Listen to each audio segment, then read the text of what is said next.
नमो नमः। मैं सुबोध कुमार कोठियाल फिर से स्वागत करता हूं आपका अपने YouTube चैनल संस्कृत लर्निंग में। प्रिय पाठकों, कल के वीडियो के माध्यम से मैंने कुछ सुभाषितों का अर्थ आपको बताया था और साथ ही उनका उच्चारण भी आपको करवाया था। इसी तरह आज भी मैं कुछ सुभाषितों को लेकर आया हूं। आप सभी कल की ही तरह मेरे साथ प्रत्येक श्लोक को दोहराएं और साथ में हिंदी अर्थ को भी जानें। आरंभ करते हैं। अभिवादनशीलस्य नित्यं वृद्धोपसेविनः चत्वारि तस्य वर्धन्ते आयुर्विद्या यशो बलम्। विद्या ददाति विनयम् विनयात् याति पात्रताम् पात्रत्वात् धनमाप्नोति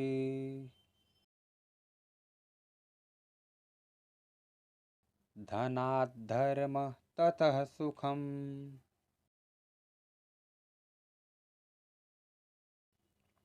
चलिए दो दो श्लोक करके हम हिंदी अर्थ भी जानेंगे। आप प्रत्येक पंक्ति को बार बार सुने और उसका शुद्धोच्चारण करना अवश्य सीखें। पहला श्लोक है, अभिवादनशीलस्य नित्यं वृद्धोपसेविनः चत्वारि तस्य वर्धन्ते आयुर्विद्या यशः बलम। देखिए, जो व्यक्ति सुशील और विनम्र होते हैं, बड़ों का सम्मान करते हैं, उनका अभिवादन करते हैं और बुजुर्गों की सेवा करते हैं, ऐसे व्यक्तियों में चार चीज़ों की वृद्धि होती है। अब वो क्या क्या है? पहली आयु, दूसरी विद्या, तीसरी कीर्ति और चौथा बल। इन चार चीज़ों में उनकी वृद्धि होती है। तो जो सुशील हो, विनम्र हो, बड़ों का अभिवादन करने वाला हो और बुजुर्गों की सेवा करने वाला हो, ऐसे व्यक्ति की आयु, विद्या, कीर्ति और बल, इन चारों में वृद्धि होती है। यही इस श्लोक का मतलब है। अगला श्लोक है, विद्या ददाति विनयम विनयात् याति पात्रताम पात्रत्वात् धनमाप्नोति धनात् धर्म ततः सुखम। अर्थात विद्या ददाति विनयम, विद्या विनयम ददाति, विद्या विनय देती है। विनयात् याति पात्रताम, विनय से पात्रता आती है। पात्रता का मतलब होता है योग्यता। ठीक है। पात्रत्वात् धनमाप्नोति, पात्रता आने से, योग्यता आने से धन आता है, धन को प्राप्त करता है। और धनात् धर्म तथा सुखम, फिर धन से धर्म होता है और धर्म से सुख प्राप्त होता है। अर्थात विद्या अध्ययन से मनुष्य विनम्रता और सद्व्यवहार को प्राप्त करता है। ठीक है। जिनके माध्यम से उसे योग्यता प्राप्त होती है, क्योंकि जो पढ़ेगा लिखेगा उसे योग्यता भी मिलेगी। पढ़ना लिखने का मतलब ये भी होता है कि अगर आप कोई काम सीख रहे हैं, वो भी एक विद्या ही है। किसी भी काम को आप सीख रहे हैं, वह भी विद्या है। अगर आप वो सीख रहे हैं, उससे आपके अंदर क्या आएगी? योग्यता आएगी। और योग्यता आने से आप धनार्जन कर पाएंगे, क्योंकि योग्यता से धनार्जन करने का सामर्थ्य आता है। तो फिर आप धन कमाएंगे। और जब धन मिलता है तो धर्म कर्म कर पाना संभव होता है। जब आपके पास धन होगा तो आप धर्म कर्म कर पाएंगे, जिससे आपको अंत में सुख और संतोष मिलेगा। ठीक है। जब हम किसी की सेवा करते हैं, किसी के लिए अच्छा करते हैं, तो उससे जो सुख मिलता है वह सुख और कहीं नहीं मिलता। ठीक है। इसलिए सबसे पहले विद्या की उपासना कीजिए, विद्या को अर्जित कीजिए। ठीक है। चलिए अगला श्लोक का उच्चारण करते हैं। प्रियवाक्य प्रदानेन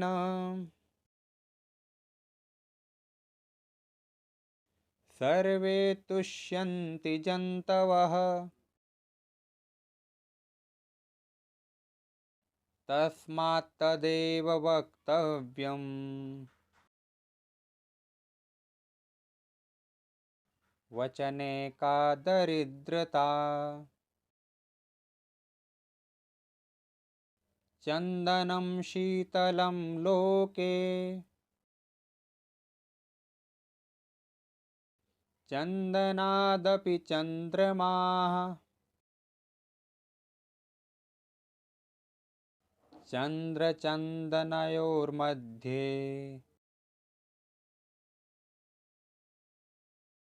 शीतला साधु संगतिः। देखिए, प्रिय वाक्य प्रदानेन, प्रिय वाक्य बोलने से, मीठी वाणी बोलने से सर्वे जंतवः तुष्यन्ति, अर्थात सभी प्राणी प्रसन्न और संतुष्ट होते हैं। इसलिए तस्मात् तदेव वक्तव्यम, इसलिए सदैव वैसा ही बोलना चाहिए। कैसा? मधुर ही बोलना चाहिए। इसलिए सदैव मधुर वचन ही बोलना चाहिए। वचने का दरिद्रता, अर्थात बोलने में कैसी कंजूसी। ठीक है, क्योंकि वाणी हमारे अधीन है और इसका कोई मूल्य भी नहीं देना पड़ता है, तो मीठे वचन बोलने में दरिद्रता कैसी। हमेशा मीठा बोलिए और सभी को संतुष्ट करिए। इसी बात को जोर देने के लिए तुलसीदास जी ने भी लिखा है, तुलसी मीठे वचन ते सुख उपजत चऊं ओर, वशीकरण यह मंत्र है तज दे वचन कठोर। ठीक है, अगला श्लोक है, चंदनम शीतलम लोके चंदनादपि चंद्रमा, चंद्र चंदनयोर मध्ये शीतला साधु संगति। अर्थात संसार में चंदन को सबसे अधिक शीतल माना जाता है, लेकिन चंद्रमा चंदन से भी अधिक शीतल होता है। और अच्छे मित्रों का साथ चंद्र और चंदन दोनों की तुलना में अधिक शीतलता देने वाला होता है।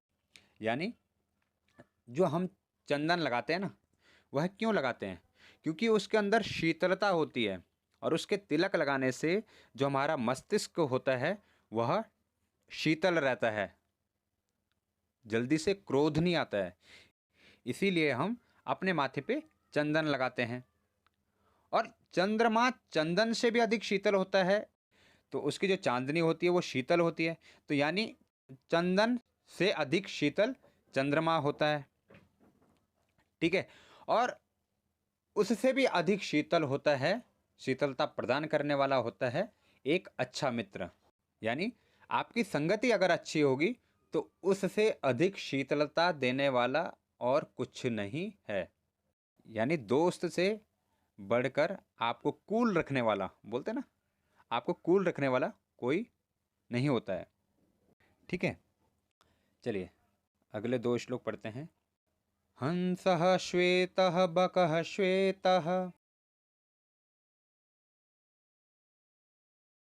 को भेदः बकहंसयोः,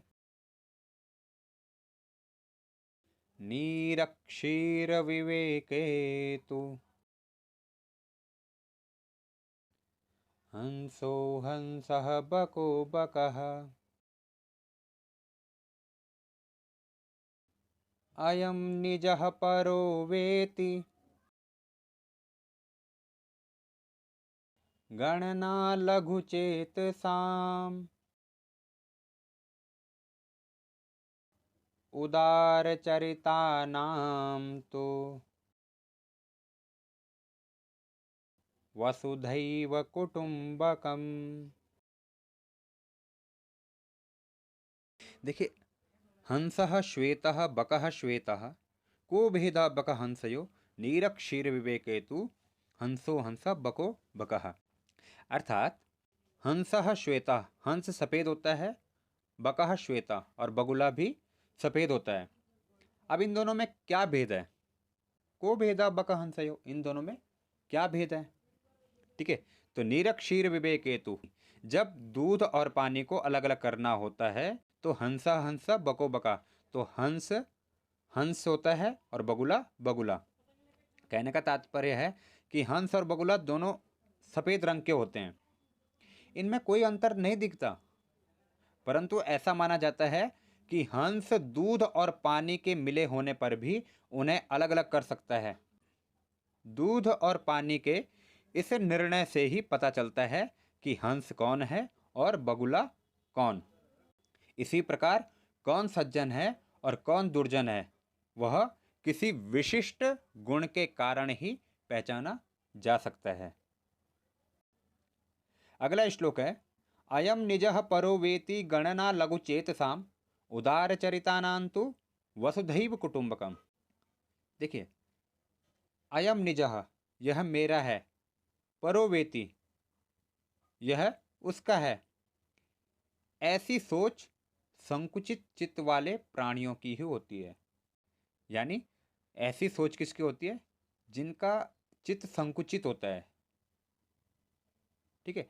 इसके विपरीत उदार चरिता नाम तु वसुधैव कुटुंबकम, यानी जो उदार चरित वाले होते हैं उनके लिए तो वसुधैव कुटुंबकम, यह पूरी वसुधा, यह पूरी पृथ्वी ही कुटुंब के समान है, परिवार के समान है। ठीक है। इसीलिए हम भारतीय पूरे विश्व को अपने परिवार की तरह मानते हैं, क्योंकि हमारा जो चरित्र है ना, वो उदार है, यानी विशाल है। तो इन सभी श्लोकों के माध्यम से आपने कुछ सीखा होगा, और इनका उच्चारण सही से करने के लिए आप बार बार वीडियो को देखें और सुने, और प्रत्येक पंक्ति को साथ में दोहराएं। इससे आपका उच्चारण भी शुद्ध होगा और आपको याद भी हो जाएगा। अगर आपको ये वीडियो पसंद आया हो तो प्लीज़ वीडियो को लाइक कर दें, और अगर आपने अभी तक चैनल को सब्सक्राइब नहीं किया है तो कृपया सब्सक्राइब कर दें, ताकि मेरा उत्साहवर्धन होता रहे और मैं और भी वीडियो आपके लिए लेकर आता रहूं। धन्यवादः। जयतु भारतम, जयतु संस्कृतम।